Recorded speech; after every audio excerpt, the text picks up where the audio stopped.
أعوذ بالله من الشيطان الرجيم. بسم الله الرحمن الرحيم. لو كان البحر مدادا لكلمات ربي لنفد البحر قبل أن تنفد كلمات ربي ولو جئنا بمثله مددا ولو أنما شجرة أقلام والبحر يمده من بعد أبحر ما نفدت كلمات الله إن الله واسع عليم.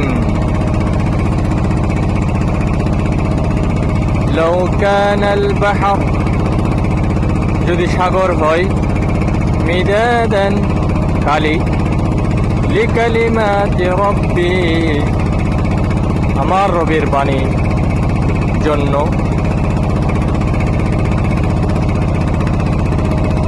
লানাফিদাল বাহর সাগর শেষ, অবশ্যই সাগর শেষ। قبل أن تنفد كلمات ربي পূর্বে রবের কালিমা আমার রবের কালিমা সন্নিবেশন করার পূর্বে সাগর শেষ। ولو جئنا بمثله مددا যদিও আমরা আনি এর অনুরূপ খালি তবুও শেষ। ولو أنما شجرة أقلام যদি গাছগুলো কলমসমূহ হয়, একমাত্র পৃথিবীর গাছগুলো যদি কলমসমূহ হয়, والبحر يمده আর সাগর যদি তার খালি হয়, من بعد أبحر অন্য সকল সাগরগুলো থেকে মা নাফিদাত আমরা সন্নিবেশিত করতে পারবো না কালিমাতুল্লাহ আল্লাহর বাণী, আল্লাহর কালিমা। ইন্নাল্লাহা ওয়াসিউন আলিম নিশ্চয় আল্লাহ ওয়াসি' প্রশস্ততা দানকারী, আলিম এবং তিনি সুবিজ্ঞ, মহান পরিকল্পনার আধার। একজন বৃদ্ধ মানুষকে জিজ্ঞেস করেছিলাম যে কাকা যান, এই যে সাগরের পাশে যে গাছগুলো রয়েছে এই গাছগুলো কি কেউ রোপণ করেছে? তিনি বললেন না। আমি বললাম তাহলে কে রোপণ করেছে? উনি বললেন কেউ রোপণ করেনি। এরপরে এনাকে বুঝিয়ে বললাম এই গাছগুলো কেউ রোপণ না করলেও এই গাছগুলোকে বাড়িয়ে তুলছেন, রোপণের ব্যবস্থা করেছেন একমাত্র আল্লাহ সুবহানাহু ওয়া তাআলা। আল্লাহ সুবহানাহু ওয়া তাআলার পরিকল্পনাতেই সাগরের পাশে এই গাছগুলো সন্নিবেশিত হয়ে আছে। এই কারণে আল্লাহ সুবহানাহু ওয়া তাআলা সাগর এবং গাছের কথা নিয়ে এসেছেন।